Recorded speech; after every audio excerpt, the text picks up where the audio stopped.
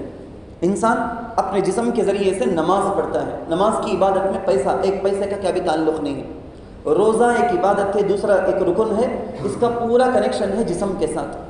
تو اس کو شریعت کے فقہ میں، اسلامی فقہ کے اعتبار سے اس کو بولتے ہیں عبادات بدنیہ، جسم سے ہونے والی عبادتیں جس کا پورا کنیکشن 100% جسم سے۔ بعض عبادتیں وہ ہوتی ہیں جن کا پورا کنیکشن ہوتا ہے مال کے ساتھ، انسان کے اپنے پاس جو اللہ کا دیا ہوا مال ہے اس کے ساتھ اس کا تعلق ہوتا ہے۔ جیسے انسان پر فرض کیا گیا ہے کہ زکوٰۃ دو، سالانہ اپنے نصاب کے بقدر جو مال ہے اس میں کی زکوٰۃ نکالو، تو یہ زکوٰۃ کی جو عبادت ہے اس کا پورا کنیکشن ہے مال سے، ہمارے جسم اور باڈی سے ہم کو کرنے کا کیا بھی نہیں، پیسے نکال کے دینا ہے۔ صدقہ فطر آپ کو معلوم ہے، فطرہ جو ابھی ادا کیے تھے ہم لوگ قریب میں، تو صدقۃ الفطر کا کنیکشن بھی پورا کا پورا مال سے ہے، ہمارے جسم سے، باڈی سے نہیں۔ سیل مرئی نمڑی اڑلال سیے کوڑیے سیل کڑیاد، ہمارے اپنے مال کے ذریعے سے ادا کی جانے والی عبادت۔ لیکن حج ایک عجیب امتزاج، ایک سنگم ہے حج، جس کے اندر جسم کا بھی تعلق ہے، جس کے اندر مال کا بھی کنیکشن ہے۔ انسان کو حج کرنا ہوتا ہے تو اس کے پاس پہلے پیسے ہو اس کے بقدر، پھر اس کے بعد اپنے جسم کے ذریعے سے وہ ارادہ کر کے نیت کر کے چلتا ہے۔ حج کیا ہے؟ حج کی تعریف کرتے ہوئے کتابوں کے اندر لکھا ہوا ہے کہ بیت اللہ کا ارادہ کر کے انسان نکلے چند اعمال کے ذریعے سے، جیسے طواف کے ذریعے سے، طواف زیارت ہے، وقوف عرفہ ہے، چند اعمال کے ذریعے سے احرام کے ساتھ بیت اللہ کی زیارت کرنے کے لیے جو انسان جا کے آتا ہے، ایسے سفر کا نام ہے حج۔ اس کے اندر کیا کرنا ہے، حج کے فرائض کیا، حج کے واجبات کیا، اس تفصیل میں جانے کا نہیں ہے۔ حج کرنے کا طریقہ کیا، وہ تفصیل بھی اب بولنے کا نہیں۔ آپ کو بتانا صرف یہ ہے کہ اللہ کے رسول صلی اللہ علیہ وسلم نے فرمایا من وجد مالا یبلغہ الی بیت اللہ، غالباً ایسا لفظ اللہ کے نبی علیہ الصلوۃ والسلام کا آتا ہے کہ جس کسی آدمی کے پاس اللہ اتنی وسعت دے کے رکھے ہیں، اتنا مال کے اعتبار سے اتنا پرفیکٹ ہے وہ کہ اپنے بیوی، جس کا بھی انسان کا خرچ رہتا ہے نا، اب میں اپنے فیملی کا ہیڈ ہوں تو مجھے اپنے بچوں کی پرورش کا، اپنی بیوی کے کھلانے پلانے کا، گھر کے سودے کا، یا اگر کوئی ہمارے اپنے گھر کے اندر اپنے رشتہ داروں میں سے کوئی یتیم ہے اس کی بھی کفالت ہم کر رہے ہیں، کوئی بیوہ ہے اپنے رشتہ دار میں اللہ نہ کرے اس کی بھی کفالت ہم کرتے ہیں، اس کے بھی کھانے پینے کا بندوبست کرتے ہیں، تو اس آدمی کے لیے یہ شریعت کہتی ہے کہ دیکھ تجھے یہاں سے نکل کر مکہ المکرمہ جانا ہے، تیرے واپس آنے تک جن لوگوں کا جو بندوبست تو کرتا ہے ان کے کھانے پینے کا پورا 100% انتظام ہو جائے، تیرے واپس آنے تک ان کو کسی کے سامنے ہاتھ پھیلانے کی ضرورت نہ ہو، پورا انتظام ہو جائے، تیرے پاس جانے کی ٹکٹ، پھر واپس آنے کی ٹکٹ کا جو خرچہ، کرایہ جو آتا ہے، فلائٹ ٹکٹ مثال کے طور پر، اس کا جو کرایہ آتا ہے یہ بھی تیرے پاس ہے، جانے وہاں جا کے رکنے اور کھانے کا، قیام کا، طعام کا، یہ ساری چیزوں کے بقدر جتنے پیسوں کی ضرورت ہے وہ سارے پیسے تیرے پاس ہیں، اور ان لوگوں کا بھی پورا خرچ برداشت کر سکتا ہے۔ اتنے پیسے اگر اصلی ضرورت سے زائد اتنے پیسے اگر کسی آدمی کے پاس ہے تو اس پر حج فرض ہے، اس پر حج فرض ہے۔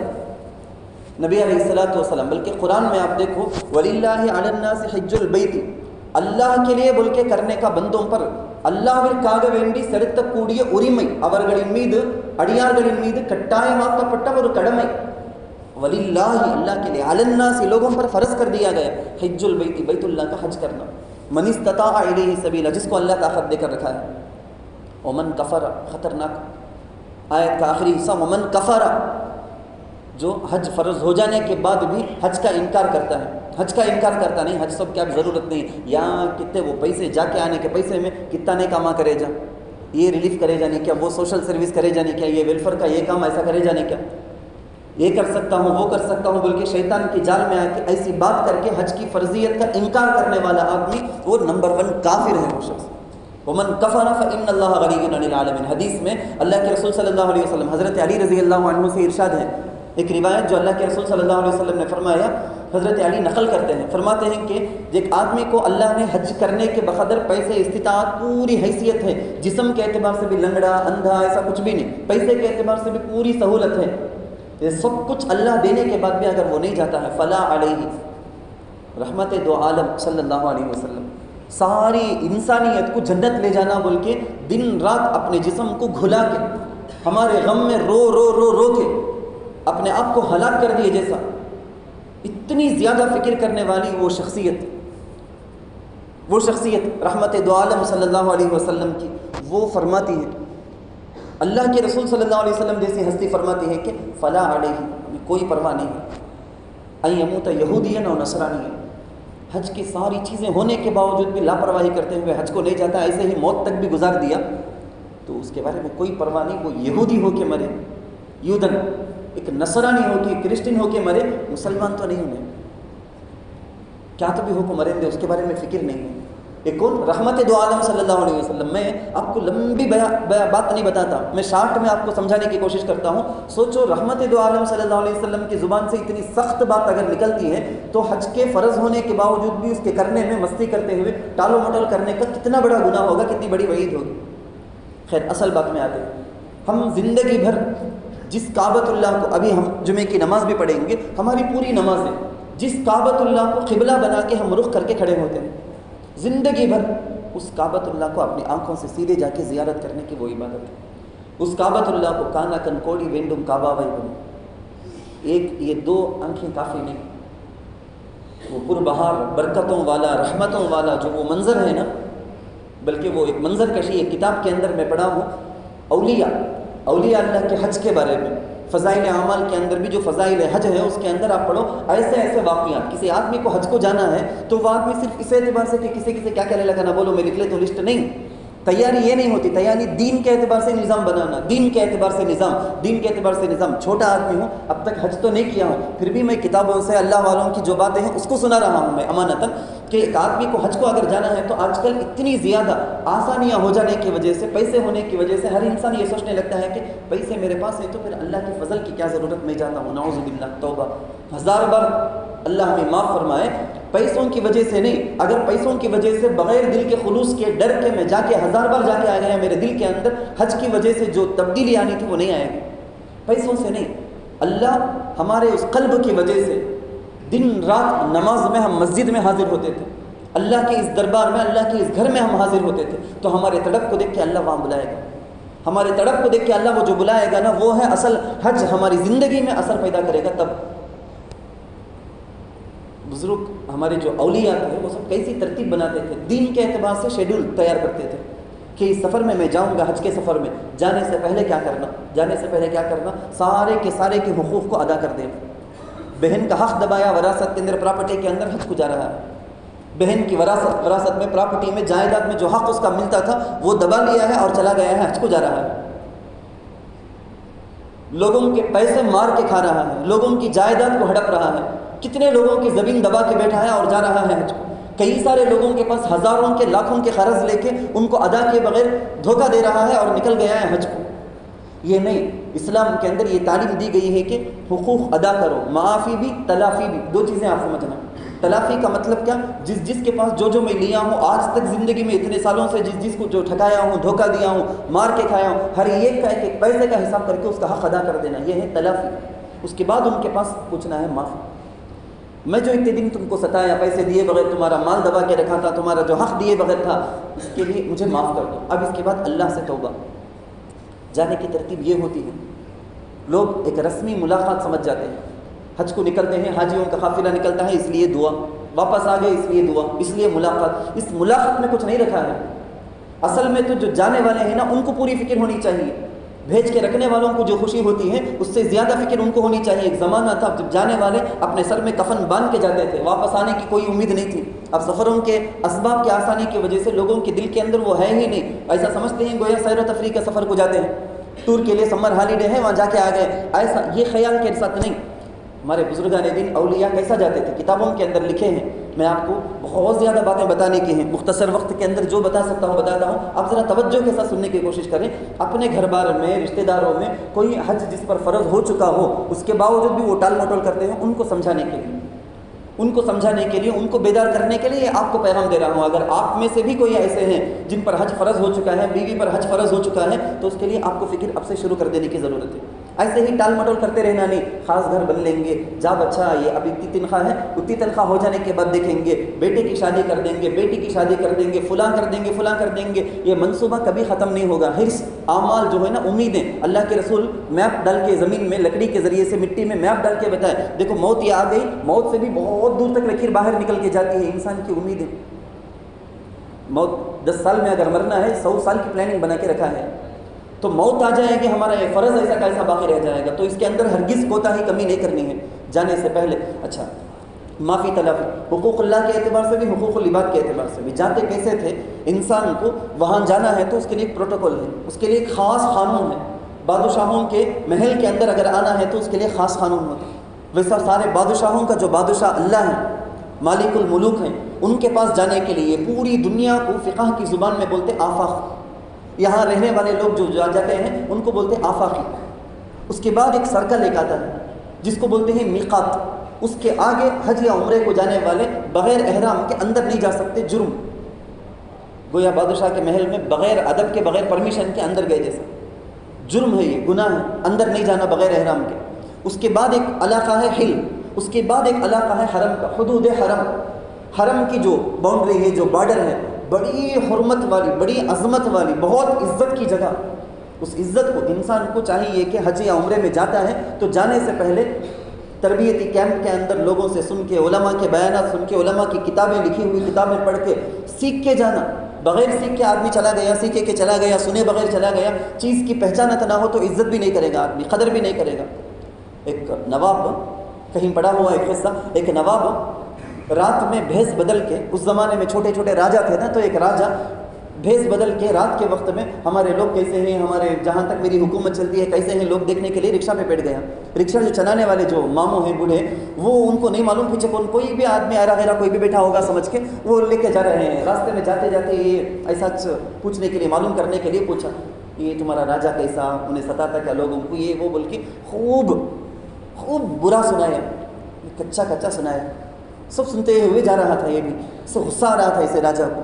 ایک جگہ آئی، چوک پر لائٹیں اس وقت کے اعتبار سے جو چراغ ہے وہ لگی ہوئی ہے، باقی پورا اندھیرا تھا، نہیں چہرہ کو نہیں دیکھا تھا. تو یہ روشنی کی جگہ میں سوچا یہ رکشہ والا بھی کہ اتنی باتیں کرتا نا، اتنی باتیں پوچھتا نا، کون ذرا دیکھ لیں گے بول کے. جب وہ روشنی میں ایک منٹ کے لیے بھی نہیں، بہت کم وقت کے لیے دیکھ لیا تو تب تک پیتاری ہو گئی. اس کے بعد منہ کھلتے نہیں ہے، اس کا زبان نہیں چلتی ہے. جب تک نہیں جانا اسی راجا کے بارے میں گالیاں اسی راجا کو سنا رہا تھا. جب چہرہ دیکھ لیا اب پہچانت آ گئی. آدمی اس کو نالج چاہیے، اس کو پہچانت چاہیے. جب آدمی پہچان لیا کہ کون شخصیت یہ بیٹھی ہوئی ہے پیچھے، تو اس کے بعد اس کی قدر بھی آ گئی، اس کی عزت آ گئی، ڈر طاری ہو گیا. تو حدود حرم کے اندر جاتے ہوئے، حرمین مکہ المکرمہ، مدینہ منورہ، زادہم اللہ شرفا و عظما، وہاں جاتے ہوئے جانے سے پہلے ہمارے دل کے اندر وہاں کی قدر، منزلت، اس کا مقام و مرتبہ، اس کی ہیبت، یہ ساری چیزیں آنی چاہیے. جب جا کے وہاں ہم قدر کریں گے. اسی لیے عام غیر لوگوں کو وہاں جا کے ہمیں مکے میں رہ گئے تو کتنا اچھا رہے گا، مدینے میں رہ گئے تو کتنا اچھا رہے گا، نہیں وہاں مکرو تمہارے واسطے بول کے مفتی صاحب بولتے کیا حضرت، توبہ وہاں جا کر رہنے کو مکرو بول دینا تمہیں. ہوگا تو پہلے اپنے آپ کو سدھاریاش نہیں تھی، یہاں گناہ کرتا سو بس نہیں کیا، وہاں جا کو بھی 4 دن 5 دن تو اچھا جیسا بن کو رہے گا. اس کے بعد جو گناہ کرے گا تو تیرا حرم کے باہر رہ کے گناہ کرنا اچھا ہے، وہاں گناہ کر کے اللہ کا غصہ اور زیادہ کما لینے کا. تو پہلے ہم کو وہاں جانے سے پہلے اپنے آپ کو درست کرنا ہے. کیمپ کے اندر یا علماء کی باتوں کو سن کر، بیانات کو سن کر، کتابیں پڑھ کر اس کی قدر و منزلت لانا چاہیے. دجال قیامت کے قریب جب آئے گا پوری دنیا چکر لگائے گا، مکہ اور مدینہ کے اندر انٹری داخل ہونے کی طاقت نہیں ہوگی اس کے پاس. ذرا سوچ کے دیکھیں حرمین، اس زمین کی طاقت کیا ہوگی، وہاں کی برکتیں، وہاں کی رحمتیں. ان اول بیت وضع للناس للذی ببکۃ مبارکہ، بڑی برکت والی جگہ، وہدی للعالمین، آسمان سے اترنے والی پوری رحمت سب سے پہلے وہاں، اس کے بعد پوری زمین کے اندر تقسیم. ایسی جگہ کو ہم جا رہے ہیں، یہ دل کے اندر یہ عظمت، دل کے اندر وہ خیال ہو. بزرگوں نے لکھا ہے کہ جب آدمی احرام کے لیے غسل کرتا ہے، کپڑے اتارتا ہے، سلے ہوئے کپڑے پہن کے وہاں اندر نہیں جانا. پروٹوکول میں سلے ہوئے کپڑے پہن کے تو نہیں آ سکتا، بغیر سلے ہوئے جو احرام کے کپڑے ہیں اس کو اوڑھ کے تو آ سکتا ہے، ایسا تو نہیں آ سکتا. کتنا بڑا مالدار بھی کیوں نہ ہو، تو گورا ہو تو کالا ہو، تو مالدار ہو تو غریب ہو، تو کیسے سردی کے ممالک سے، گرمی کے ممالک سے، کون سے ملک سے بھی تو آیا ہو، یہاں آ جاتے ہیں بادشاہ کے دربار میں. سب کیا یونیفارم ایک، سب ایک ساتھ ہو، بالکل غلامیت. اڑیمئی گلی ہے نگر، اڑیمئی تنم، غلام بولتے ہیں نا. سے سمجھ میں آتا ہے کہ نہیں آپ کو کہ غلام بندہ، بالکل نوکر سے بھی بڑھ کر. پورا کا پورا مظاہرہ حاجیوں کا پورا کا پورا، کبھی میدان میں عرفہ کے میدان میں جا کے وہاں ٹہلتے، کبھی مزدلفہ کے میدان میں، کبھی صفا مروہ کے درمیان سعی کرتے ہوئے دوڑنا، اس میں چڑھنا، ادھر اترنا، طواف زیارت، طواف کرتے رہنا کعبۃ اللہ کے اطراف، مقام ابراہیم کے پاس نماز پڑھنا. ہر کام کے اندر آپ کو دکھائی دے گا کہ غلامیت، عبدیت. انسان اپنے غلام ہونے کو مکمل ظاہر کرتا ہے، دل سے ظاہر کرتا ہے. نماز میں ہم رکوع سجدہ کر کے اپنے پیشانی کو زمین میں لگا کے بتاتے کہ یا اللہ میں پورا تیرا غلام ہوں. وہاں جا کے دل سے بھی مان کے بتاتا، پورے جسم سے بھی بتاتا ہے یا اللہ ٹوٹلی میں تیرا غلام ہوں. میرا کوئی جب سلے ہوئے کپڑے نہیں، آپ دیکھیں کون سی مسجد کو بھی دنیا کے اندر جاؤ تو مستحب کیا ہے؟ تحیۃ المسجد پڑھنا. وہاں نہیں، مسجد حرام وہاں جا کے طواف کریں. ہمیشہ انسان کو، مسلمان کو چاہیے کہ سر پہ ٹوپی ہو، سنت. لیکن وہاں نہیں، وہاں سر کھلا. مردوں کو چاہیے کہ سر کھلا رکھے. غلامیت، اللہ جیسا بولا جو بولا وہی. ہمیشہ ظہر کی نماز ظہر کے وقت میں، عصر کی نماز عصر کے وقت میں. ایک نماز دوسری نماز کے وقت کے اندر نہیں پڑھنا. لیکن وہاں عرفہ کے اندر ظہر کی نماز کے وقت ہی میں، عصر کی نماز کو بھی ظہر کے وقت میں عرفہ کے میدان میں پڑھنا. جیسا اللہ بولا ویسا کرنا، میری تمہاری مرضی نہیں. مزدلفہ کے اندر جا کے، مزدلفہ کے میدان میں جا کے مغرب کی نماز عشاء کے وقت میں پڑھنا. مغرب کی نماز مغرب کے وقت میں پڑھنا نہیں. یہ کیا ہے؟ پوری زندگی ہم مغرب کی نماز کو مغرب کے وقت میں پڑھتے تھے، وہ فرض تھا، لیٹ کرنے سے گناہ ہوتا تھا. لیکن وہاں حکم بدل گئے. اب آج کل کے اعتبار سے جا کر آنے والے بتاتے ہیں کہ عرفہ سے نکل کے بھیڑ اتنی زیادہ ہوتی، مزدلفہ پہنچتے پہنچتے رات کے 12 ہو جاتے، 1 2 صبح کے 3 بھی ہو جاتے. لیکن جا کے پڑھنا ہے وہیں.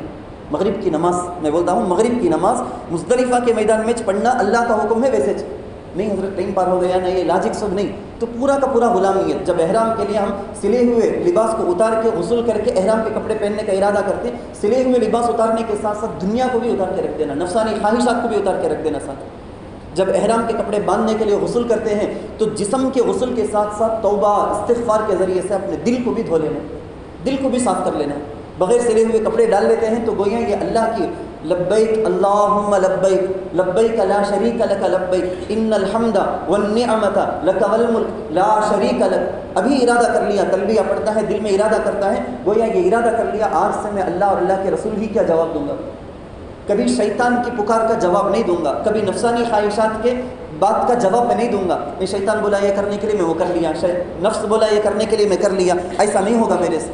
یہ پکا ارادہ دل کے اندر کر لینا. وہاں کعبۃ اللہ کا طواف کرتے ہوئے کعبۃ اللہ کو دیکھنے کی وہ بات ہی عجیب ہے. یہ خیر آگے کی بات بولتا ہوں میں. کعبۃ اللہ کا طواف کرتے ہوئے قرآن کے اندر آتا ہے وَتَرَى الْمَلَائِكَةَ حَافِّينَ مِنْ حَوْلِ الْعَرْشِ.